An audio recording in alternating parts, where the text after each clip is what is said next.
All right, so this will conclude our bunker lesson. We went over 20-yard bunker shots, a little higher, using the bounce of the club to help the ball lift into the air. We focused on shorter shots, 5 to 10-yard bunker shots, and where you're supposed to hit behind the ball to control your distance. We talked about your alignment out of the bunker, how it's more of a feel than a law. It's all preference. So never feel like you have to be doing something this way. And the other thing we learned was full fairway bunker shots. I stressed the importance of alignment, and bringing your back foot up helps you come down more onto the ball and get through the ball. I stress the importance of following through the ball, especially on shorter shots, but along with fairway bunker shots. If you don't follow through that ball, you're going to decel, and it's not going to go the distance you're looking for. You'll probably hit a fat 30 yards on a fairway bunker shot. Are there any questions you have of any of the types of shots? Yeah, for fairway bunker shots, how much club should you add? Okay, assuming it's a flat shot all the way to the pin, there's no elevation changes. You want to add about a yard onto your shot because of the instability in the sand. You're not going to have as much leg power in your shot. So if you weren't hitting out of the bunker, it'd only be going about 70%. So you want to add an extra club so you can swing the right swing out of the bunker. You're not trying to kill it out of the bunker. Just a nice normal swing how you should be out of the bunker. So yeah, maybe add a club, and depending on elevation change for that. Are there any other questions? No? All right, well, thank you for coming out. Thank you. Thank you. Good job. We're going to wrap up the full swing lesson.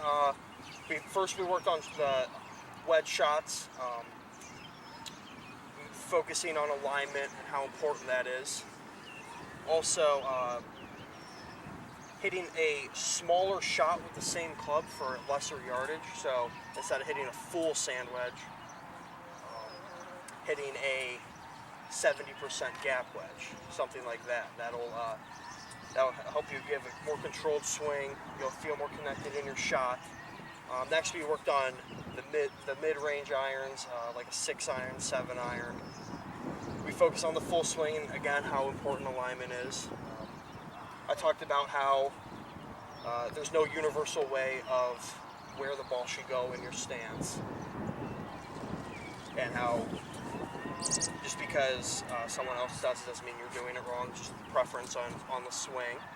And then on driver, we focused on alignment also, and really getting that arc of your club, making sure you're really getting it out there. And we did the drill with the ball teed up about two feet behind it, so that'll really focus on you getting that club back.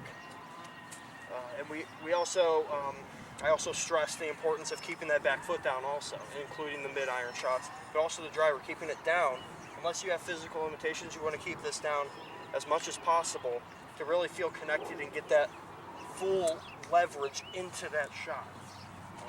I also briefly talked about the leverage, or the lever of your arm, and how you don't want it to break. That's why you bring it back wide, because if you don't, you're going to break the lever and the whole swing's going to be thrown off.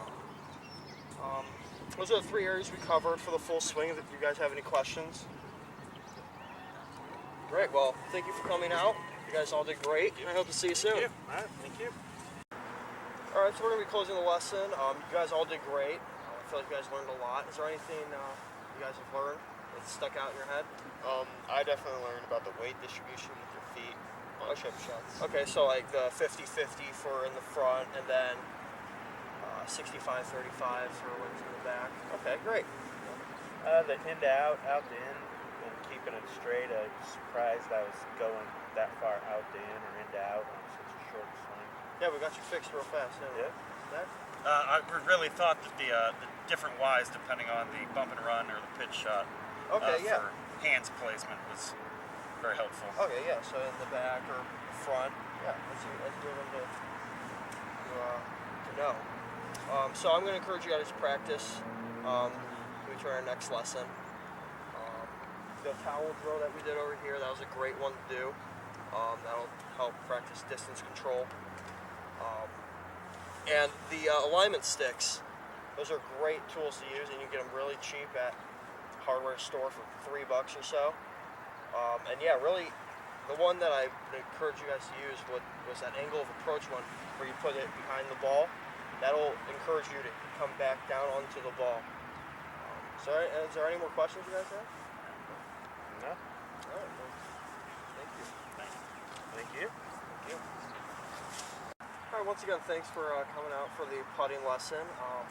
Just a recap, I went over the fundamentals of the putting stroke, and then I used the alignment rods to show any hip sway in your putting stroke and how you don't want any. Zach had a little bit, but we fixed that right up.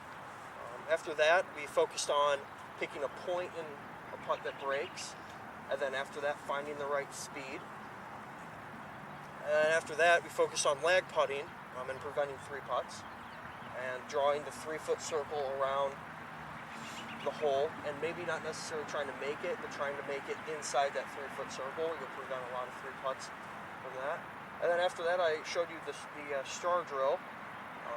It's a good drill to focus on short putts, especially after a lag putt, focusing on about that 5-foot area where you'll have a lot of putts after that lag putt. You guys feel confident that I taught you everything you wanted to know? Is there anything any questions you have? Yeah, you really helped us thinking in terms of putting it in a 3-foot area. That was the main thing I took today. Good, great. Max, any? Focusing on finding the point first, and then finding the right speed to go along with it. Okay. Right putts. Yeah, that's crucial. Max, any idea? A couple things. The hip sway, I wasn't really aware that I was having any of that during putts, so that was good to see. Yeah, it's not really easy to find. No, and also during the lag putts, when you helped me fix my distance, you told me to press my hands just a little forward to make sure that I was keeping the ball rolling instead of skipping. Okay, yeah, that's very important. Well, thank you guys for coming out, and I hope to see you soon. Thank you.